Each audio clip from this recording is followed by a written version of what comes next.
என்ன பாலிடிக்ஸ்ல எதிர்பார்க்கலாமா உதய? ஒரு அரசியல் குடும்பத்துக்கு பிறந்தவங்க ஒரே காரணத்துக்காக நான் அரசியல் வரணும்னு அவசியமே கிடையாது. டெஃபினெட்லி. அதுக்காக நிறைய பேர் கட்சிக்காக உழைச்சவங்க ஏகப்பட்ட பேர் இருக்காங்க. அவங்க தான் வரணும்.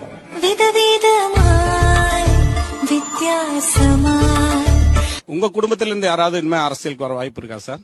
நிச்சயமாக என்னுடைய மகனாக இருந்தாலும் சரி, என்னுடைய மருமகனாக இருந்தாலும் சரி, அல்லது எங்கள் வீட்டில் இருக்கக்கூடிய யாராக இருந்தாலும் அரசியலுக்கு வருவதற்கான வாய்ப்புகள் இல்லை என்பதை நான் அழுத்த நிறுத்தமாக தெரிவித்துக் கொள்கிறேன். அடுத்தது அமைச்சர் அப்படிங்கிற ஒரு லைன் எடுத்துக்கலாமா? எனக்கு நான் ஏத்துக்க மாட்டேன். எனக்கு இன்னும் கொஞ்சம் இப்பதான் முதல் முறை சட்டமன்ற உறுப்பினர் ஆயிருக்கேன். அதனால எனக்கு வேணாம் தான் சொல்லுவேன். தலைவர் அந்த மாதிரி ஒன்னும் பையனுக்காக கொடுக்கணும் அப்படின்லாம் அந்த மாதிரி முடிவு எடுக்க மாட்டாங்க. ஏற்கனவே அனுபவம் பெற்றவர்கள் நிறைய சீனியர்கள்லாம் இருக்காங்க. அவங்களுக்கு தான் தலைவர் முன்னுரிமை கொடுப்பாங்க.